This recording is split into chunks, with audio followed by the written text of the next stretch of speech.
All right, so it seems that we are live on Facebook. My name is Suzanne Minar Nukawa, and I just want to welcome you all to the Trade Speakeasy and to our time together. And we are going to I'm really excited about this evening, and I'm happy to share this evening with a number of really special people. So I'd first like to introduce Prosper, or Atiati Kawande, who is the director of Harvester and Sport Trust in Zimbabwe, that was a sports outreach program to kids who are out of school or kids who are living on the streets in the outskirts of Harare. And during that time, the program developed, and as the economic situation in Southern Africa changed and started feeling the more significant pressures of inflation very early on, even in the beginning of COVID, their program started to expand into a child well-being and feeding program for street kids and orphan children, and those that may have some family but are not, the families are unable to care and support for them. So I thought in our first conversation back in June, Prosper was able to share a bit about, the difficulties that they were facing as inflation was already starting to tick up. But at the moment, actually, Zimbabwe is facing the highest inflation in the world, and they are facing inflation at over 300%. So the situation has not just escalated, but it has significantly changed for their organization and for the number of children that they are caring for and the type of care that they are able to give the kids. We are so happy that we've already received over $600 of donations, $700 of donations to HIS Trust. And for those that would like to donate, you can donate through PayPal. It is at Candlestick Journey. The Trade Speakeasy will gather all of the funds, and then we'll make one donation directly to HIS Trust or his trust, so that it's just one donation to them. But for every $10 that is donated to the organization, we will enter your name in a raffle, and then we will select 3 individuals for some prizes. So hopefully that'll also give us a bit of a fun activity as we talk about a very serious subject on behalf of the children that his trust is caring for. Just before I pass the mic to Prosper, I do want to introduce 2 of our other panelists that will be asking Prosper some questions. So we have Greg, who is a member of the Trade Speakeasy, has been part of the group for over a year and is working in tech, lives out in Michigan, but is originally from Barbados, immigrated to the United States, and now has built a really prosperous career here in the States in the tech sector. And then also our dear friend Ashanti, who is also part of the Trade Speakeasy, but actually we met through our connection at EYL University. And Ashanti is a critical care nurse in the Houston area and is also a mother. And Greg is also a father of 3. So I thought, as parents, we understand what it's like to really care for young children who are totally dependent on us. And I thought this would just be a really great way to ask some unique questions from different perspectives, trying to better understand what his trust and what the children in Zimbabwe are facing during this very complicated time. So I will now pass the mic to you, Prosper, and please feel free to share about your work. And of course, Greg and Ashanti are always here to pop in with some extra questions. Thank you, Suzanne. Hello, everyone. It's a privilege and an honor for me to be speaking to you at this hour and share about our small charity here in Zimbabwe. We began our journey in 2002. That's when it was mostly sport, where we felt, look, we can make an impact through sport, because I was a sports coach myself, and I still am. So out of that, because we entered through sport, we began to notice a lot of other things that need attention, and we began to evolve and grow from there. We then got ourselves registered as a trust in 2004, mainly doing sports and charity. On the sports side, we're offering, and we still are, football, soccer, volleyball, and netball. Those are the three disciplines that we are working with.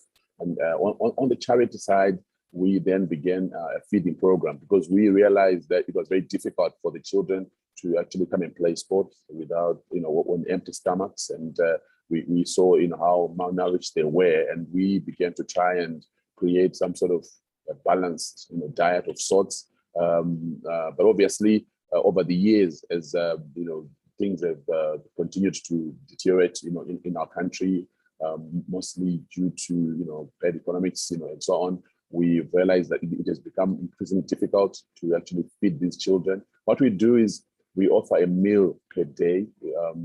We would love to offer more, but for now we can only squeeze a meal per day, and on average we are feeding between 65 and 80 kids. It's not an orphanage yet. We are calling it a drop-in program. So your children just drop in on for the particular day. We do fun games with them, do sports, and do any sort of activities, and then we give them a meal, and then they go to wherever they sleep. Some don't have an actual place to sleep, but it's something that we've been working on as well, to see if we could find homes for some of these, or create a place of safety, temporary safety for them. So on our feeding, we then divided the diet to say our staple here is called sadza. We use maize meal, and then we then have a relish, usually vegetables, and then soya beans, the soya chunks, then also sugar beans. So those are the things we try and give them. There is no actual meat involved, because meat is very expensive. After COVID, in fact, during and after COVID, the whole food inflation really got from bad to worse, to a point where I think in our country right now we are sitting at 353%. That's the food inflation. So it means that what we could do, with a little money, can no longer be done, and the quantities we are now giving are smaller and smaller, to try and just make sure everyone gets something. Otherwise, because of that, because the cost of living and the cost of buying the foodstuffs has really shot up. So that's been our biggest dilemma. And I'm grateful that Suzanne opened up this platform for us to speak, and we are ready to answer any questions, and also to just build up ourselves in terms of who we are and what we are trying to do. And then also in the process of doing sport and feeding the children, we then noticed that a lot of them were not going to school. We then began to pick on a few, not because they're bright or intelligent, but the fact that everyone needs to sort of have some sort of literacy. We then began to send a few to school, and we have continued to do that with a few examples, shining examples, and obviously a lot more who would then still drop out and wander into alcohol and drugs and things like that, also into early marriages. It's a real cause for concern, because there isn't a lot of recreation, there isn't a lot for the kids to do. So you find that they sort of gravitate into marriage and substance abuse and so on. And we've been doing our bit to try and create a study center for them, those who are going to school, and even those who have an interest. They can come in and just pick on a few books to read. In fact, we are trying to mobilize ourselves to create a mobile library where we take the books to the communities, to the children, to create a reading culture.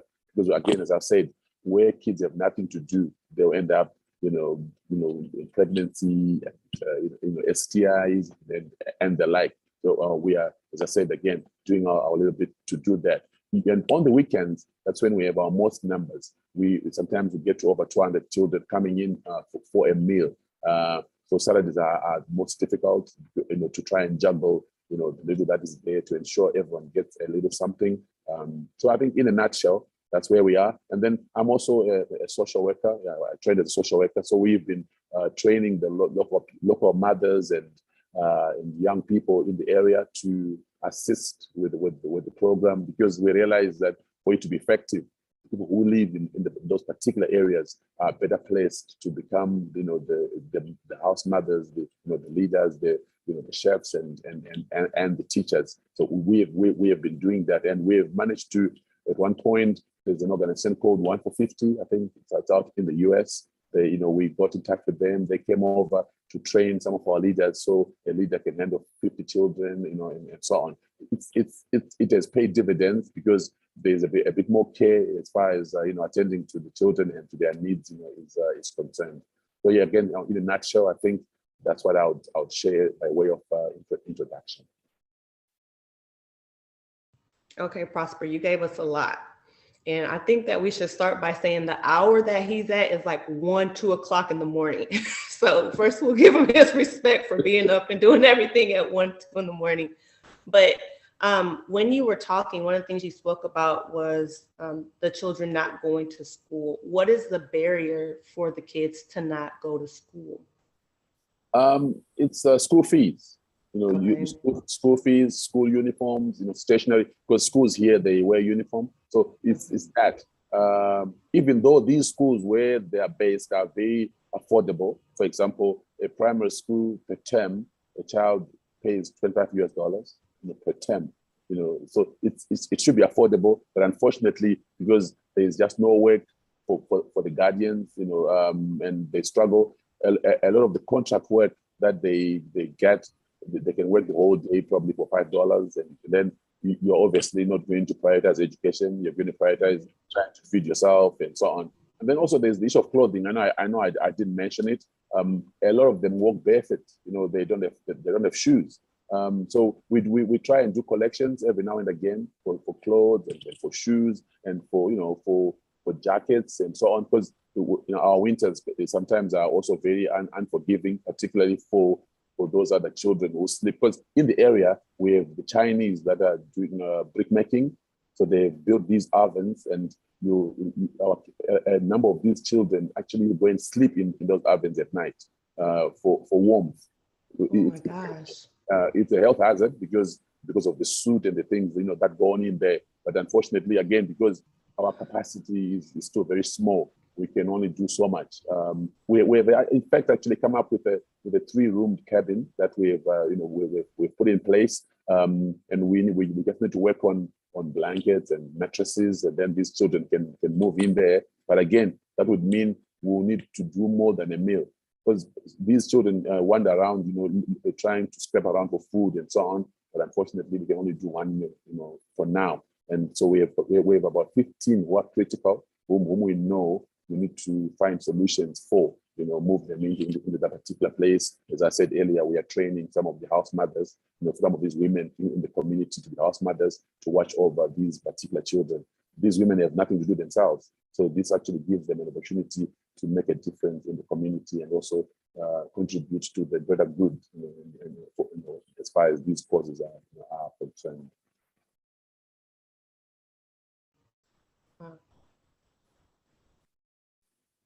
Hi, Prosper. So if you were to, if I look at what you would classify as your primary focus, it seems like you're focusing on some of the initial needs, right? The food, the clothing, the shelter. But with that understanding that that's a little bit getting tighter and tighter progressively, are there any partnerships that you are also trying to tackle that have proven successful for you within the region? And I'm saying similar organizations to yourselves that are doing similar work, but perhaps have scale in terms of message and supporters is there anything that you're taking on along that line to? Right. I think the picture, or the situation on the ground in our country is there's a lot of suffering as far as the young kids are concerned. So in the area where we are, there is no other organization that is doing what we are doing. There are actually hundreds of children in there. Yeah, there's nobody. But I've been privileged a bit because I traveled a lot and doing sports ministry. So I have friends in the US. So these guys, they understand the situation. They do contribute whatever they can. To Sure. in fact, for us to be able to even keep the feeding going, I have a few of my friends that then send a little bit of whatever they can, because there's no way I can put this up by myself. I have my own family to look after, and it's not easy at all. Sure. So thankfully, because I have got those friends, and then we have made appeals. We even go to the local supermarkets here, like in Harare, your Spar franchise and so on, to try and get them to give us their used oils and all these things. But that has not bore any fruit. Why? Because they give that to some of their low-lying employees, because their employees are also not getting proper salaries. So they then comfort them by giving them leftovers and used oils and all these things. So previously, like a couple of years before the COVID pandemic and so on, we used to get used oils from a restaurant in one of the posh suburbs, but that has since stopped because they then began to give their own employees, so that's where we are, where we have to buy the actual cooking oil, we have to buy that and that, buy the actual millennium, buy that or salt. Obviously, we then also attempted to do a bit of farming ourselves.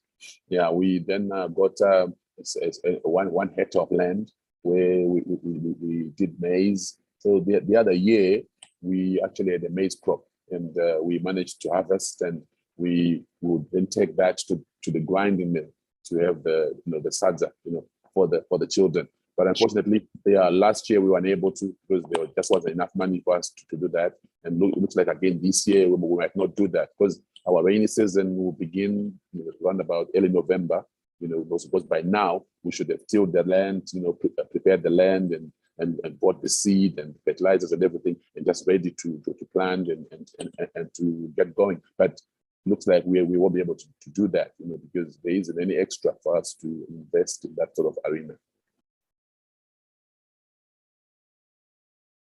Can you say these numbers, like Sue said 300% inflation, and then you said 350% inflation, and that's a huge number, but can you make it like practical? What did your meal costs go from like 2020 to now, feeding 60 children?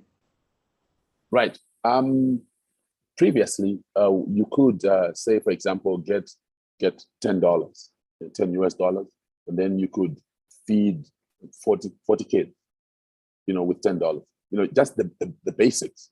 But now you probably need 50 cents per child for them to eat. So that now if you have, say, your eight kids, means where you are needing $20, you now need $40, $45, $50 per day to actually feed them, to have them, because again, we have water issues. It was because of lots of power cuts and so on. In fact, tonight I was like, I just hope power doesn't go, so I'm able to go on Zoom and talk like I'm doing now, because we have these power cuts too. So they affect the water, because there's a bowl in the area, thankfully. So there's clean water, but sometimes there's no electricity, so the water is not being pumped.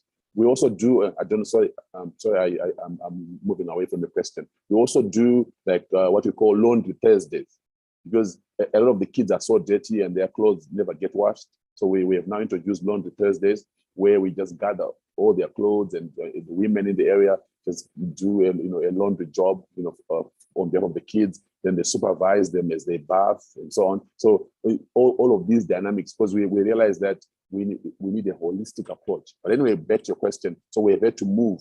Where we need $10, we now need $40.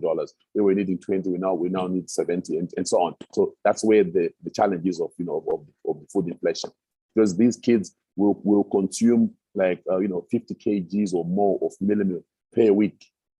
see, so and then I think we need what? How many? We need about 12 cabbages as well. 12 cabbages and maybe 10 bundles of your kale or rape, whatever, or covo, for them to, and then also we need 2 liters of cooking oil, per week if we are rationing. Otherwise, if we are doing it properly, you probably need your 4 liters, because that's a lot of children, and they need to, because without cooking oil, the food doesn't taste as much, so you need that as well. Yeah, then obviously some spices and so on. So everything is shot up, it's gone really up, and then so that's where the challenge now is. Where we are now staying, we are struggling to feed them, and then where you would normally put a sizable, quantity of salsa in a plate, you're probably now putting a quarter of it, so to make sure others have a share, everyone. So, and remember, it's only 1 meal. It's not even 2 meals. It's still 1 meal. And we were hoping, we'll work our way up and start doing 2, and then eventually do 3. But I mean, unfortunately, that hasn't materialized. We are still on 1 meal, and that 1 meal is now highly subsidized per individual. You mentioned the kids sleeping in the stoves, and I suspect you meant on when you said unforgiving winters, the nights as they get a little colder. Yes, thank you. How would you, and I'm just thinking about this from a father's perspective. I mean, when I think about, my kids, I mean, certainly I don't like them actually to be out of my sight, quite honestly. And, I would imagine, with this situation getting worse, parents are out trying to make money any which way they can. I mean, how safe is it for the children in Zimbabwe? And obviously the program that you are offering not only allows them to have a meal, but it allows them to pass time in an area where they're supervised, right? Yes. How safe are things outside of that environment? Could you help characterize that for us? It's actually not safe. That's why I'm saying, even we find a lot of forced marriages and all the, they happen a lot outside of where we are able to, to supervise.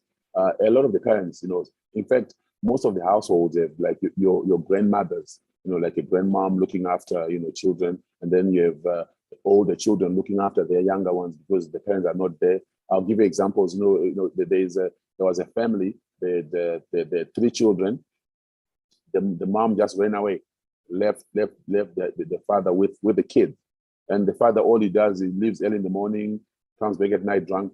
He doesn't care whether they've eaten or they haven't, whether they've bathed or they haven't. Which is why we had to introduce the laundry Thursdays, where we at least try and make sure once a week someone is bathed, and then also then they've eaten. Because when like these kids where we know there's no one at home, the 15 I was talking about, in the 15 to there were 15 to 30 of them, we make sure we serve them first. We give them sizable quantities for the food. So it was in the hope that during the course of the evening, whatever is left over after they've eaten, they can also eat something else, because there's no one else to cook for them. There is no food is coming.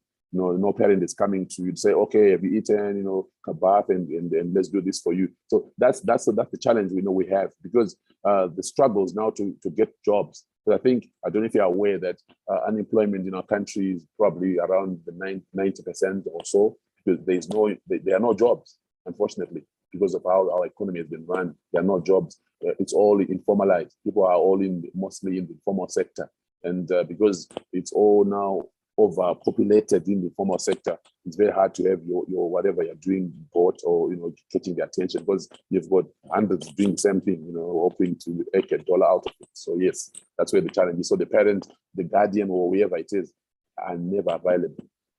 Hustling and spending nights away, even especially working on farms, because you go away and you're working on a farm, the children are by themselves.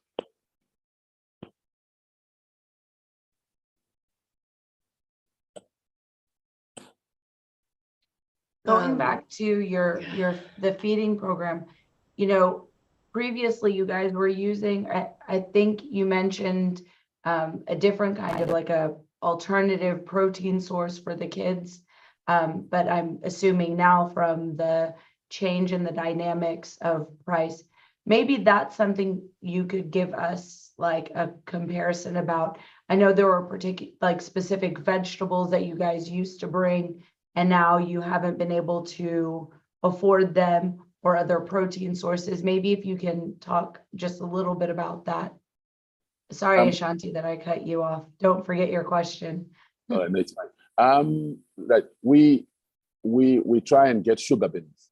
The sugar beans that they've got, a good protein, they're good protein source. We also try and get what they call soya chunks. The soya means soya chunks. They're also a good source of protein. But again, because of the cost, and also the monotony of it as well. You cannot give a child beans every day. You know how kids are, unless we have several ways of doing it, of cooking it. But so we try and just have your sugar beans, your soya chunks, and your peanut butter. We put peanut butter in vegetables. It creates some sort of a nutritious meal in the absence of meat. So that's how we are doing it. So one day you've got chunks and vegetables.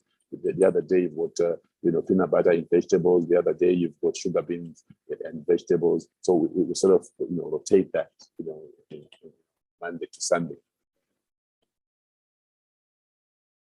And how do you know? I know that you said the weekdays you have like about 60 kids, and then the weekends you have about 200. How do you know how many are coming so you can ration? And has there been a time where you've had to turn children away? Yes, especially midweek, we used to turn some of them away because our pots would cater for, say, your 60, 65, then you have 80 showing up, and then the food runs out. Then we're like, oh, we're sorry, we're unable. Then the following day, the same trend would continue. And then because the way we then budget is like on Saturdays, that's where we have a bit of flexibility to try and make a bit more. Yeah, so everyone gets. We used to have your 15-year-olds, 16-year-olds coming, but they don't come anymore because we can't feed them. So right now, when I talk of feeding, I'm talking about your 3-year-olds to your 13-year-olds. Those are the ones that are actually eating. The rest we cannot feed. We cannot, because you've got that big bracket of your 15 to 8 to 17-year-olds. The ones that are probably just sort of, they are grown. They could go and work, but they're still too young to actually find work as well. But they need food, but we can't afford it.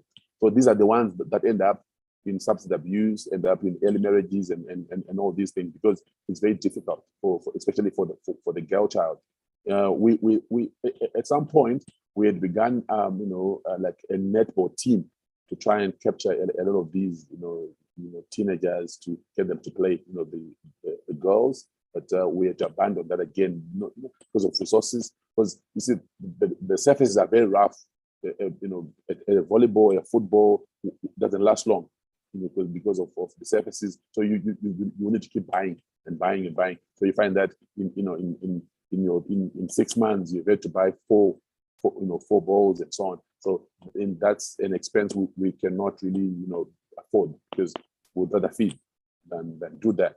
So we end up doing just fun games and all these things away from the actual sport. Because we had a very good academy actually going on, a very good football academy, but it died along the way, because now the feeding needed more attention, and we couldn't keep investing in ourselves in sport to such an extent. It breaks my heart because I have a 13-year-old. And so to think about, teenagers get to that age where they think they're grown, right? They're mature, but they're really still babies and they need so much. So for it to get to an age where they're unable to eat, and they understand that because the littles have to eat when their bodies are developing, especially young ladies, and they need so many more nutrients.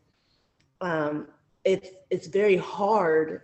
And I can imagine you have a family having to tell any of those kids that they can't eat today, or you can't feed them today. That was really hard to hear. I know it is very bad, and and things like rice. we only give them once a year. Like this year, on the 10th of December, we are planning to have an end of year party, or what we call a Christmas party, where normally that has like 400 kids. They all come because that's when we're having rice and we'll have chicken and we'll have a salad. So once a year, they'll have rice, chicken, and a salad. But before that, no, just this sadza and the very basic. So we are actually we are beginning to raise money for that, for the for the end of year party, because that's the big one. Even the drinks, that's when they'll have the drinks. We're able to buy drinks for them. Each one takes drinks. We'll buy sweets, we'll buy biscuits, and we'll do a lot of eating competitions and all these things. So everyone looks forward to that. It's like the highlight of the year, for the children. So yeah, it's quite sad, but it is, when you're used to it, when you're in the sort of system and situation, it seems like business as usual, but when I'm telling you now, because you have not come across it, it's so painful and very sad. And it is sad, but to imagine that people wait until year end to actually have rice, something that someone can have. I mean, don't even think about macaroni or spaghetti or whatever it is. It doesn't exist, for them. Some of them probably will die without even tasting that. So that's just how bad it is. But look, we do what we can. Whatever little we can, as long as the lives are preserved, and some of them escape that. Go on to find jobs and go on to do little courses. So speaking of that, we've also realized that once these kids get to 17. Then what's next? So I think I did mention earlier that we've been wanting to do like a vocational training center where we teach them carpentry, sewing, we teach them a bit of agriculture, so that they are able to then fend for themselves. You join a lot of the people who are doing carpentry, who are doing metalwork, who are doing welding, so you learn something, you never know, it will become useful, and you can earn a living out of that, and maybe look after your own families later on, and so on. So we do have some who are very promising. We have one. We are sort of sponsoring to do a graphic designing course. Yes, from that area. Yes, because we saw what the talent, in whole drawing and things.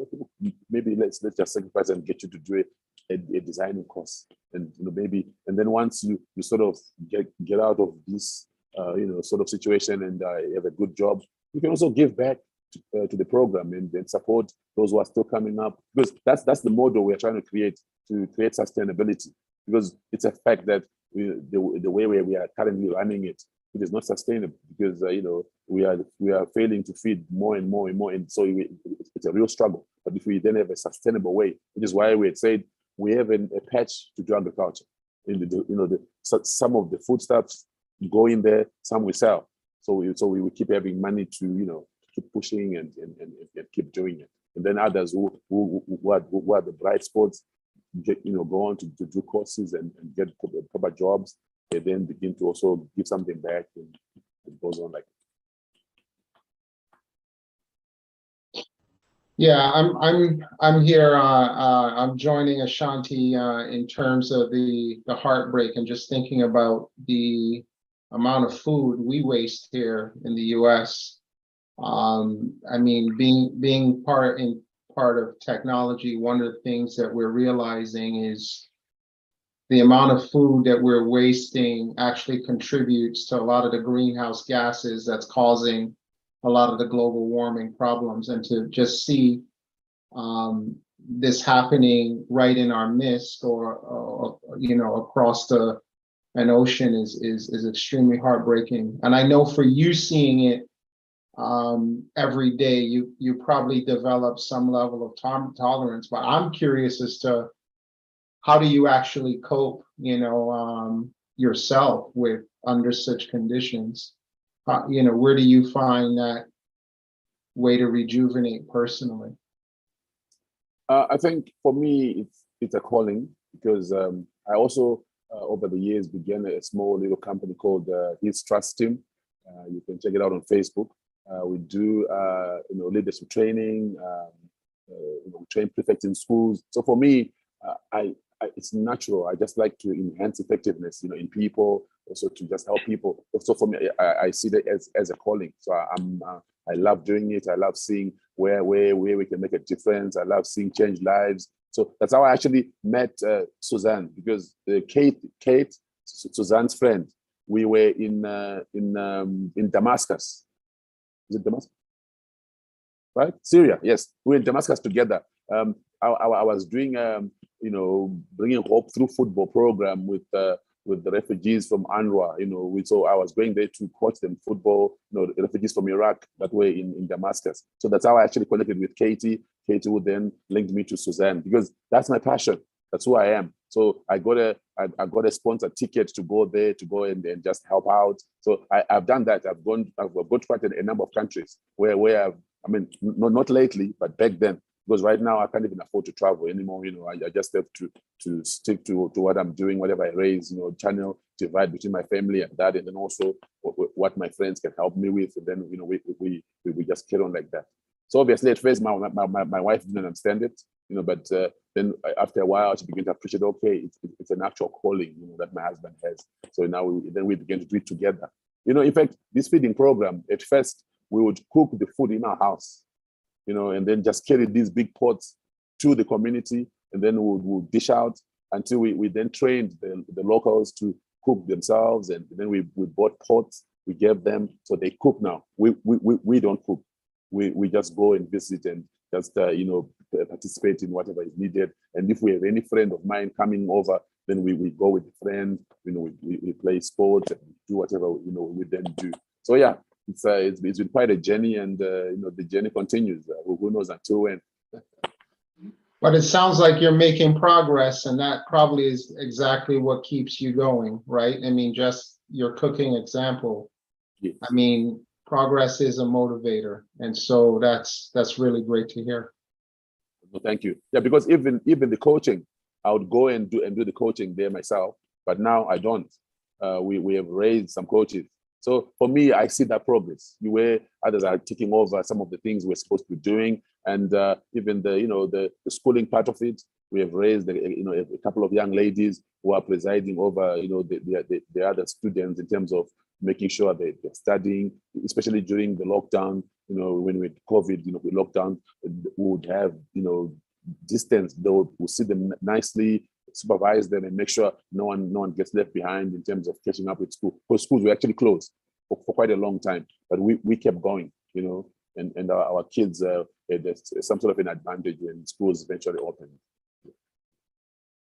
So let's keep that going. Let's have some of the positive stories. So I don't have any more tears. Let's tell us about some of the people who have graduated, or some of the success stories that you have.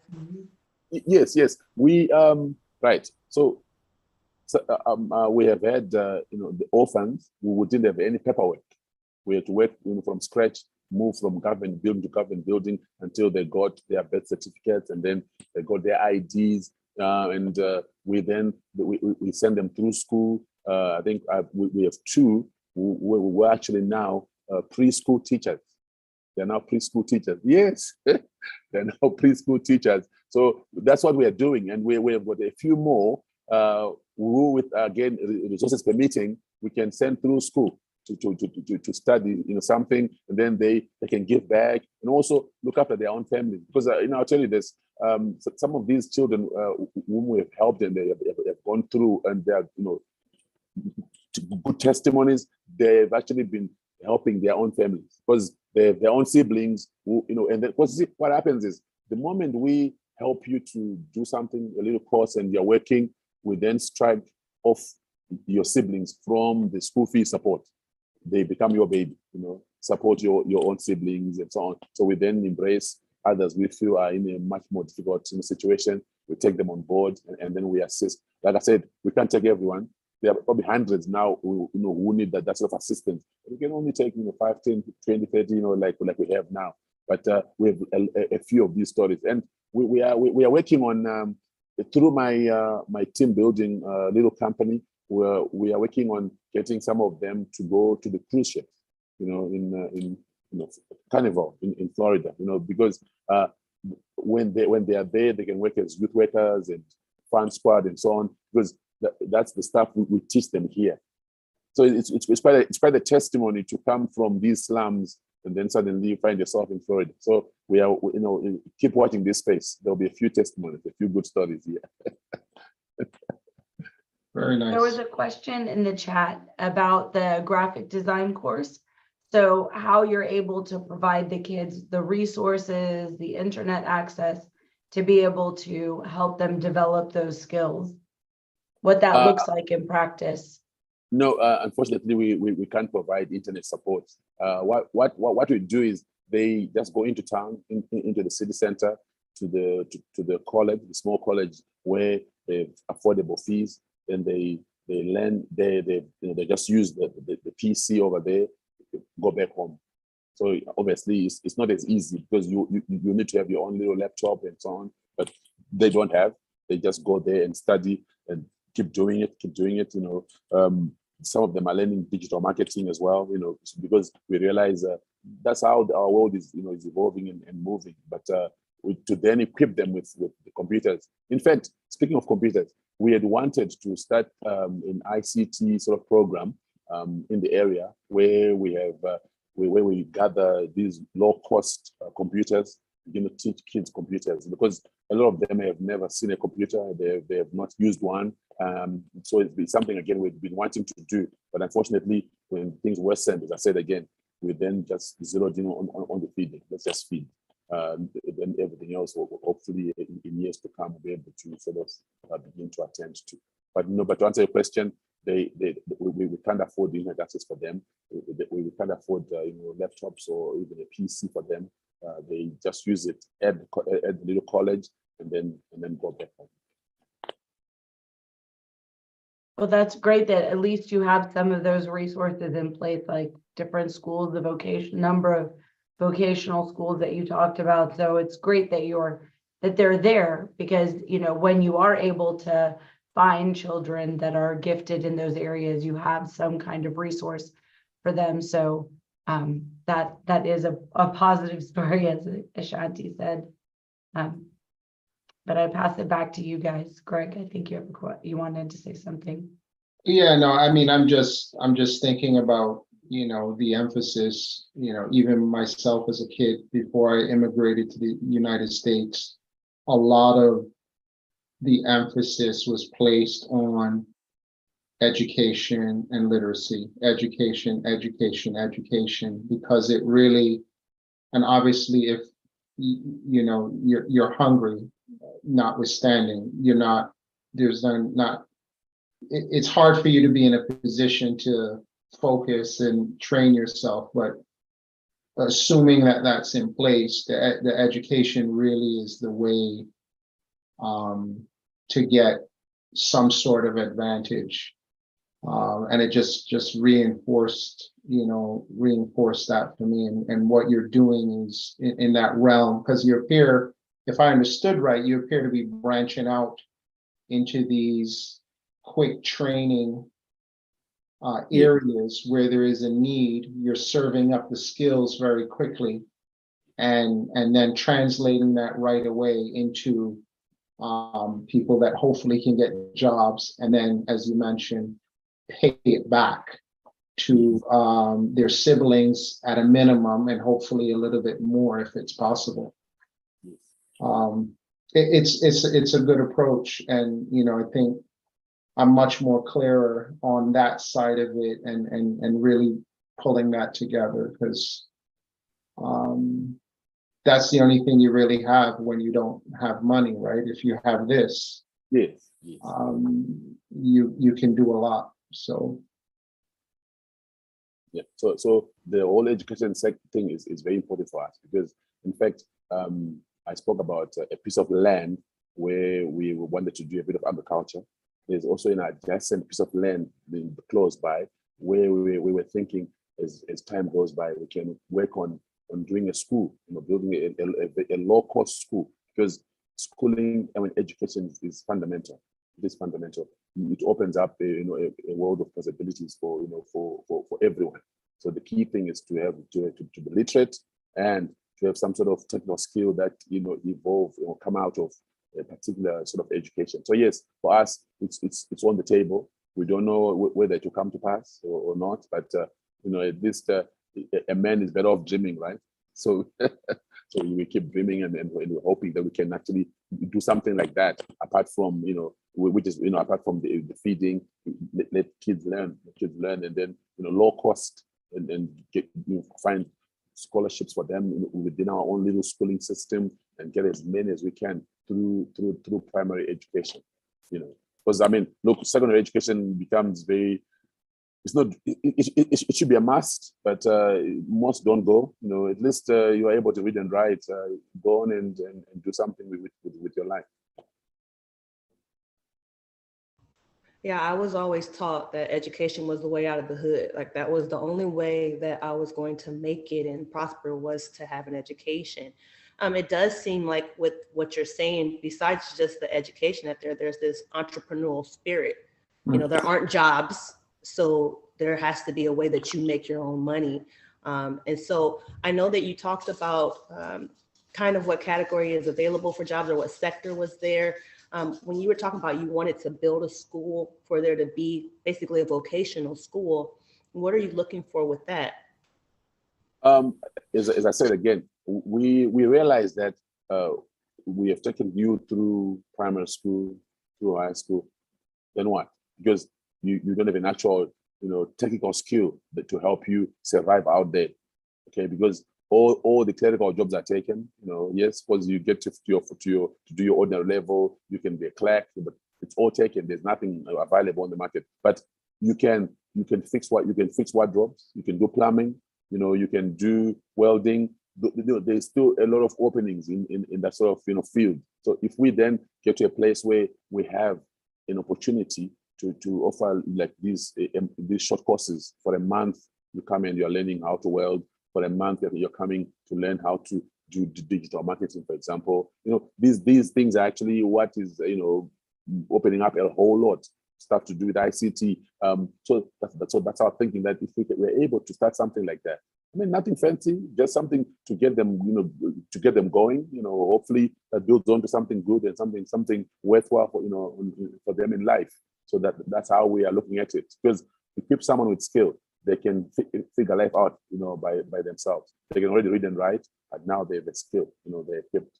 Hopefully they can then do something. Because look, the whole setting in our country right now, people are looking to do something for themselves, really, because there are no jobs. So what better way to do that than have some technical expertise of sorts? So that's our sort of thinking. And we have a lot of people who are willing, who are willing to volunteer to teach these things. Our duty is to find money to, for example, buy the welding machines, buy the buy the agricultural equipment, whatever, like that, and then buy the tools, your G clamps and all these things for your carpentry and woodwork. Then they begin to teach them, to do the whole, the whole dovetailing of this piece of wood and the other. I remember doing that in school many years ago. But, and I was thinking about something you said about not being able to make the investment to grow maize for this year again. What would it take? What does it take for you to be able to do that? Understanding that you said that you're probably a little bit late as well, but where did you fall short? Maybe for the audience to understand, so that maybe there's something that can be done to preempt the future. Yeah, the truth, we don't even have I can't say we fell short. We didn't even start. We didn't have a single budget, a single penny towards that budget, because again, the need to keep doing the feeding and also paying school fees. So in the end, we failed to have anything sort of reserved for that. And also the prices have changed. I haven't even gone around to go create a budget for it, to find out how much it's costing now to buy, say, a 20 kg bag of maize seed, a 50 kg of compound D, or 50 kg of ammonium nitrate, because that's what we use. But I haven't even gone around to check out the prices, because when you realize, look, there's just no hope here at the moment, you would rather invest in things that are within your control. And so that's Sure. why I didn't actually go out to find out the actual cost of these things. I mean, I could do that, but I hadn't done that, largely because I'm like, it's futile to want to invest in that when we all know right now that there isn't any resources that are going to come our way towards that. Let's just do what we can, to keep this going. In your estimation, is that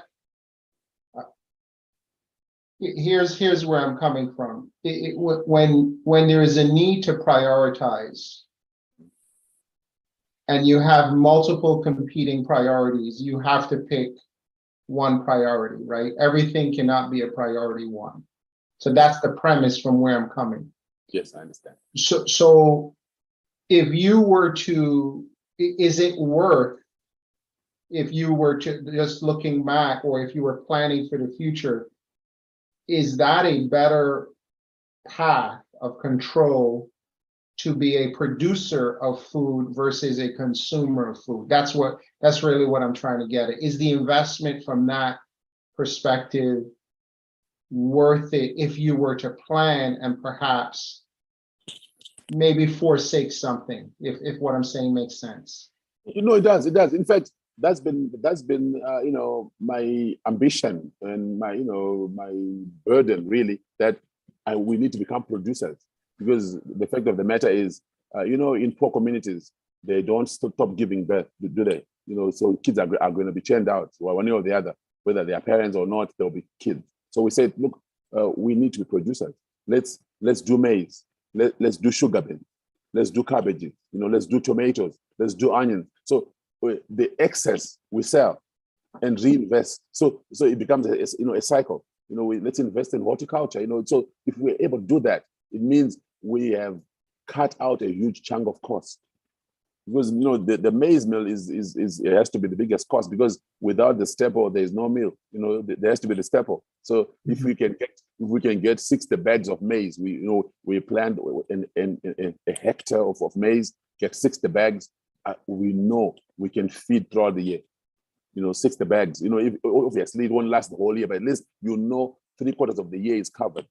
Whatever else you raise then goes somewhere else. I mean, wouldn't it be wonderful for us to say once a week there's meat, there's beef, there's chicken?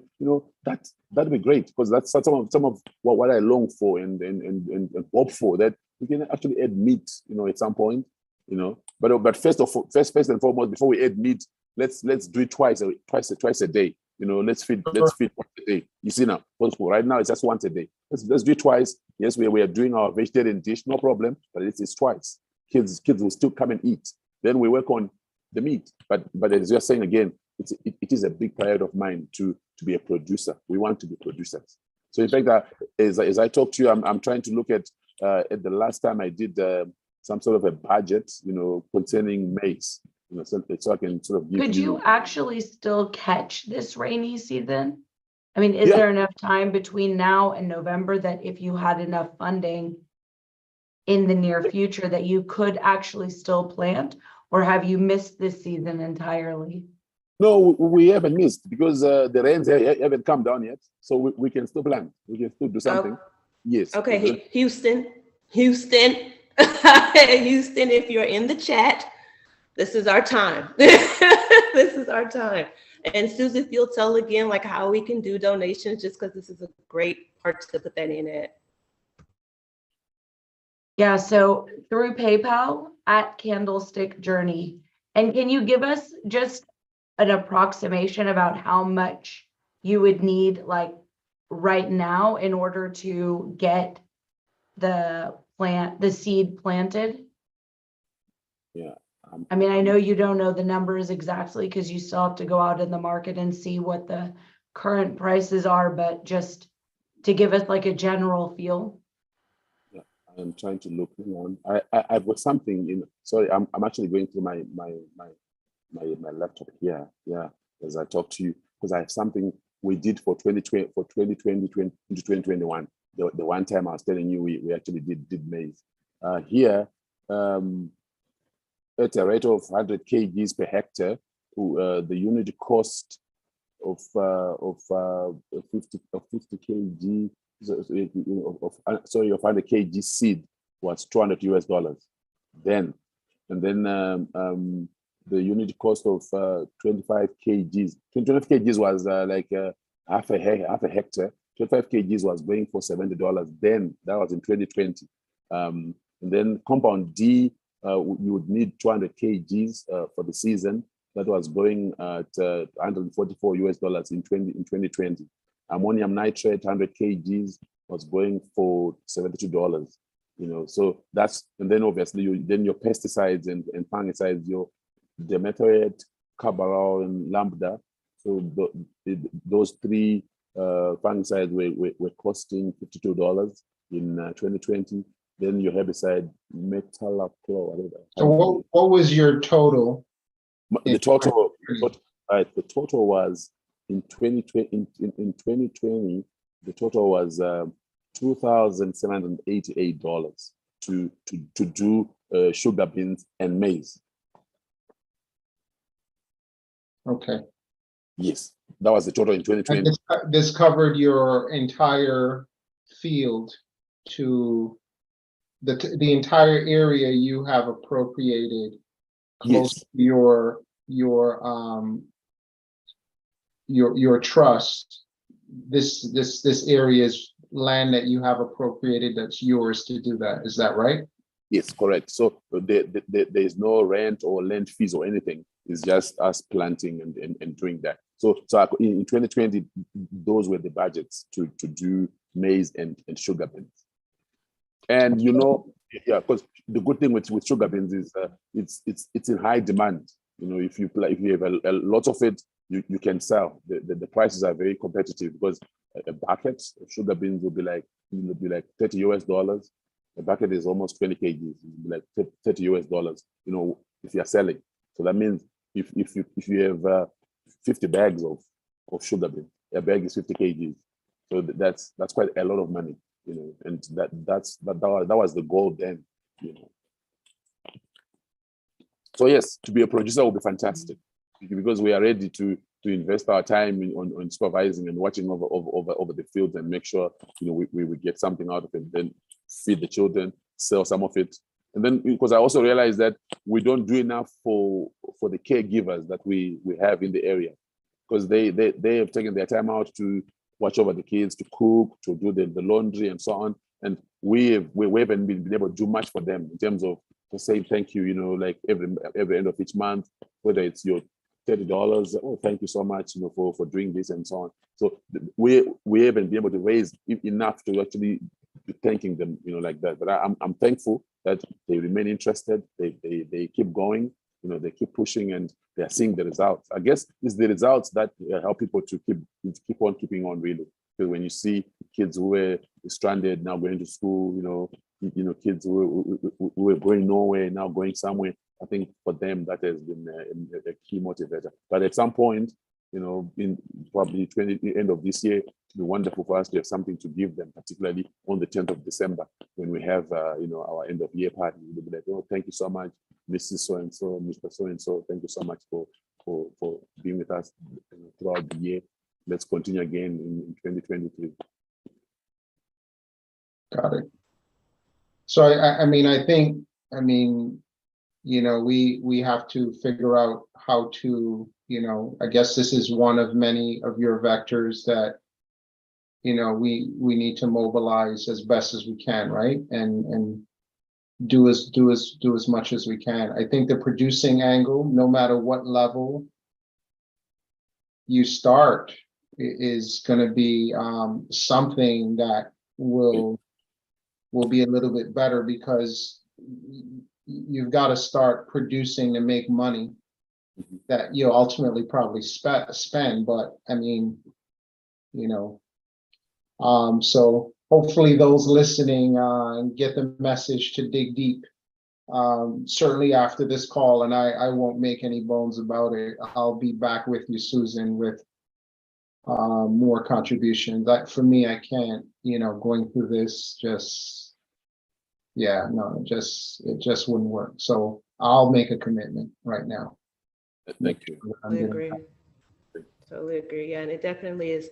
It's hitting home, like Greg said, especially with the amount of food that we do waste, and how we freaked out when COVID, when we had bare shelves, and now to think about children being turned away, that is definitely hard. But I do want to, I guess, kind of give you your flowers, Prosper, because you've called it a calling several times. You said it's not fancy, but for anyone who has had the ability to leave, which you've already said, you've traveled, you've made your success, and you've decided to stay to help the people, that is more than a calling. You are a walking blessing. And so I just want to thank you for what you're doing. And I pray, I mean, we have a thing here.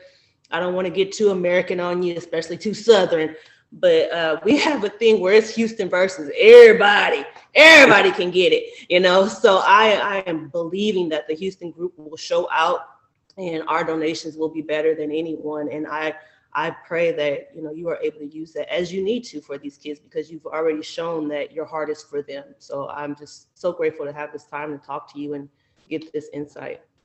Thank you.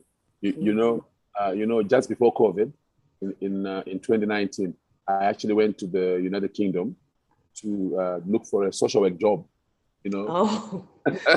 But But God. Exactly. Because when I got there, I realized I don't belong here. As much as I think I need to be here to raise money, and whatever, I don't belong here. Let me go back and just continue doing what I've been doing. And God is just saying, God opens doors as we go. So that's how I then actually came back before the worldwide shutdown. COVID shutdown. Yeah, I think early January I was back in Zimbabwe. Thankfully. Thank you. Yeah, Thank I think you so that, much. I mean, I'm looking in the chat, and just seeing the responses from, people in the trade speakeasy and from EYL, just, hearing what you're saying. And, for us, these numbers are very reasonable, to between, all of our different groups of influence. We're hundreds of people, if everybody just kind of, if everybody does a little bit, we could really actually do something substantial for the children that you guys are caring for. So I really want to encourage anyone that's out there that's interested. You can always reach out to any of us that you might know, and then to ask for more information. But definitely, Prosper, get out there, get those numbers for the planting season, because like you said, I mean, what we are all doing, whether it's through EYL or through the trade speakeasy, we're all looking at ways to invest, putting our cash somewhere where we can, get those compounding returns. And so especially being able to help you farm your profits so that you're not only feeding the kids, but also potentially able to bring in some extra income, that would be brilliant. And so it feels so synergistic already with the ethos of both of our organizations that I hope and pray that that we'll be able to help you get there before the raining season starts. Thank you. And I appreciate that truly, because it's been my strongest desire to actually get into that sector, where we ease off some of these costs through actually farming the land ourselves. So yes, that would be a big help. That would really help set us on our way in a mighty big way. And also, as part of our vocational, training, pursuits, we will have some of the older children going to, help, cultivate the land, watch over the crop and so on, because it's part of the learning. It's part of teaching responsibility. And then when we are harvesting, then you're also benefiting. You be like, I was part of that. I put my sweat to that, and now we are all eating. We're having a meal. So yes, that's really something we would appreciate and truly love if that was to happen for us to be able to. Because look, we're still in October. Yes, I know, as I said again, people are tilling the land now. And land prep is ongoing. We haven't done that, but we can still do that. If we are able to put something together, and then we till the land, and then we wait for the rains, first rains to fall, and then we plant. And also in the long run, because the land is very close to a river, in the long run, we depending on how well we do, we can work on some sort of an irrigation system, get a pump and get water from the river and be watering all year round and doing something amazing, because we are only 100 meters away from a river that never dries. So yeah, you never know. You never know in the future.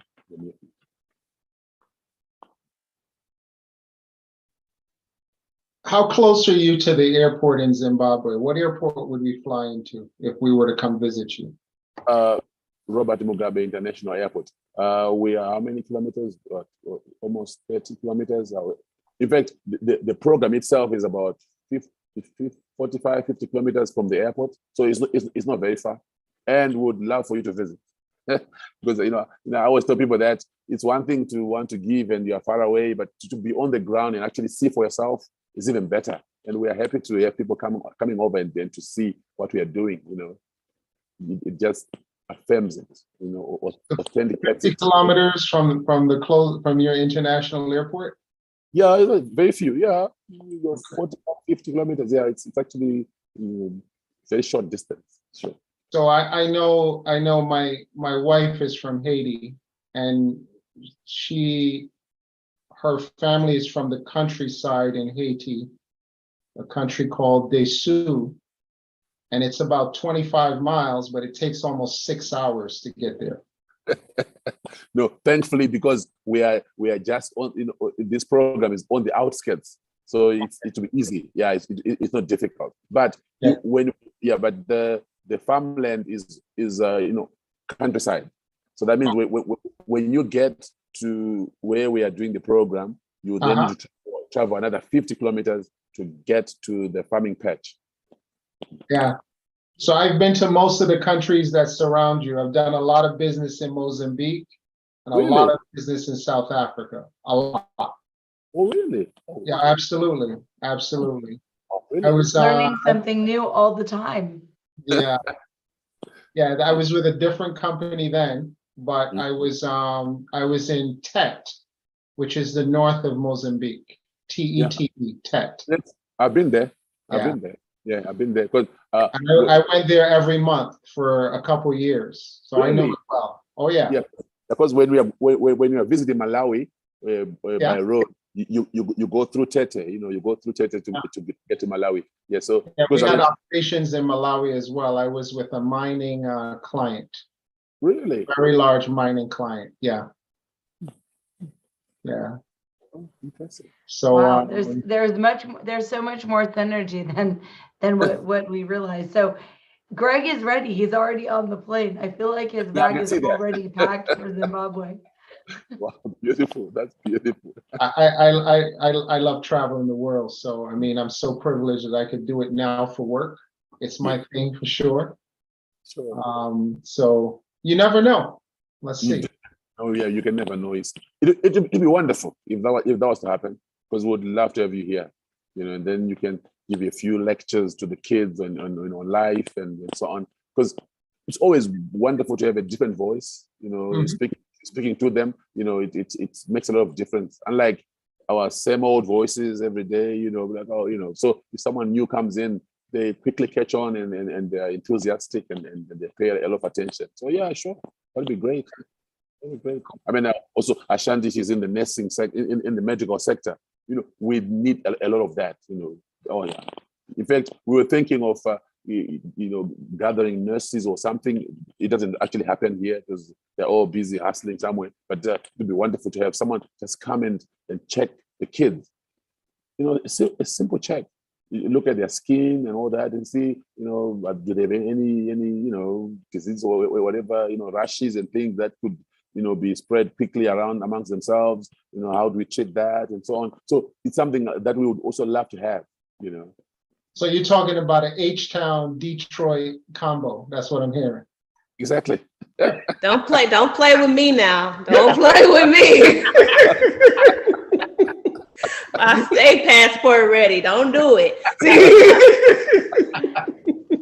So Prosper, you did mention, like, right at the beginning, you were talking about how the children are actually often walking without shoes. And I know for a lot of the work that we've been doing, that, in my normal job or my day job, that, we work in areas where now things like cholera are a really, really, really big deal. And I mean, this was like something we never thought that we'd be dealing with, but then, early on in the war, we started to see in Yemen that they were having this cholera outbreak, and now it's all over countries like Syria and Jordan. And so I was wondering, are you guys, and even now in the US, there's a new outbreak of polio, and a lot of those live viruses are transmitted when water isn't necessarily safe, but also when you're walking around outside without proper footwear. And I'm wondering, are you guys experiencing something similar that in your area, that there are like new viruses or new illnesses that are that the children are facing because of the dynamics of the changing care? Yes, I think for the past month or so, we have had a lot of cases of vomiting and running. Like you're sort of decently. I think Ashland would know better. Yeah, something like that. So we've had a lot of that, and what we obviously we had no idea, what brought that on, but thankfully some of them managed to visit, because the nearest clinic for them is about 15 kilometers. The nearest clinic, 50 to 20 kilometers, the nearest clinic, and it's not even properly equipped. But some of them have had to go there, and so I was saying we would love to have medical groups coming in, into the area to just attend to everyone and just do your general checks and make sure everyone is doing all right, because we have had those outbreaks where there's a lot of vomiting, among the young ones, and also the running tummies among the young ones. So that's been happening. It's true. I know this might be a bit of a somber question, but because of the changing financial situation and the changing dynamics, are you seeing the rate of like the number of children who are like passing because of things like severe malnourishment or lack of access to medicine, like for your community, have those numbers increased? I think so. Just that we have not really paid a lot of attention to that, because, to be honest, sometimes you try and avoid a lot of these bad situations, and as much as you can, given what we're already going through. But yes, we've had a lot of mothers who have failed to actually deliver because of lack of care. In fact, what do we call it? Is it infant mortality now? Is that what it's called? Yes, that it has been on the increase. Not just our area, but in the country in general. And the number of deaths of pregnant women has also shot up, again, due to lack of medical care. And then also invalid, what you call it, kids with kwashiorkor. It's kwashiorkor, right?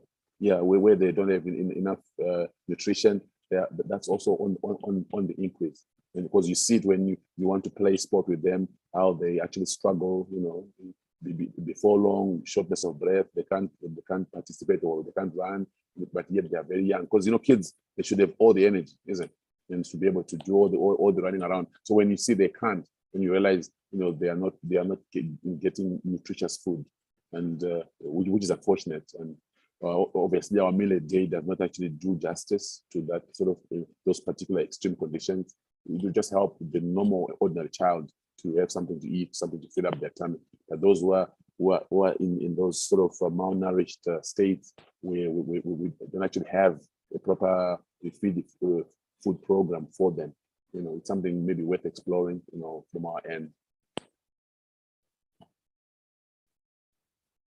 I know in our conversation, leading up to this, that you and Ashanti were talking about, the increase in things like use of drugs amongst the children as a means of just kind of surviving the really harsh circumstances at the moment. I was wondering if maybe you could share just a little bit more about those changes that you've seen over the last 2 years. Right. Unfortunately, we have had a number of deaths from that. I didn't even know that you could boil, a diaper. Diapers. You boil the diaper. There's the liquid that comes out of diapers. They sort of, I think, they are supposed to breathe it and make sure it doesn't get in their system in and out quickly or something like that. And it's so dangerous that if you swallow it, you are dead. So we have had a number of deaths, because it's the cheaper option. Diapers, they're already used. So you take it and you boil it, and then I don't know how they do it to then get high. Use that to get high. It's a new phenomenon. It's quite shocking actually. But kids I know they've actually died. Some I know they've actually died because again, life is so desperate. They have nothing else to do. They tend to these things, and they are these small little bottles of alcohol that have like 70% alcohol content. These kids drink that, undiluted, so that they quickly get drunk and then they sleep. Most of these kids, most of these young people, they don't eat because the moment you take that, your body will be like inflamed, feel very hot, and you can't even cover yourself. Even in winter, you don't even cover yourself, and a lot of them get a lot of these lung diseases and so on. So yeah, we have quite a big problem, here, because particularly this diaper one, where you boil the diaper and then you are sniffing or doing something. I'm not even sure what actually goes on there, but it's very deadly. It has claimed quite a number of lives now, in this community. I think that's lack of hope. When you can't see hope for tomorrow, you drug today, and it's so hard when your current situation and your mother's current situation or your best friend's current situation is also very dark. So I think that's why what you're doing is so important, because like you said, we can't get everybody, but the ones that you can, it's making such a big difference and showing that there are possibilities, there is a future to have hope for. Thank you. That's true. Absolutely. And really, our condolences that these are children that that you've watched go through something so I mean, it's heartbreaking to see the young people just come to a point where they choose things that they know are so harmful to themselves, but it's they have to cope with the situation. And you see this often in not this particular way, but of children going into very dangerous ways of living when they're like living on the streets or refugee camps or in these kind of like in between like kind of alone children is often what they're called in the humanitarian sector, where they don't have that kind of overall robust care and well-being established for them. But I mean, it's phenomenal how every year you hear about new ways that children are coping with their pain. And I mean, you say diapers, and I really thought I just didn't understand you actually until you said it so many times, and then even use diapers. I was like, I realized, no, I did understand you. It just was so beyond the whole like reality.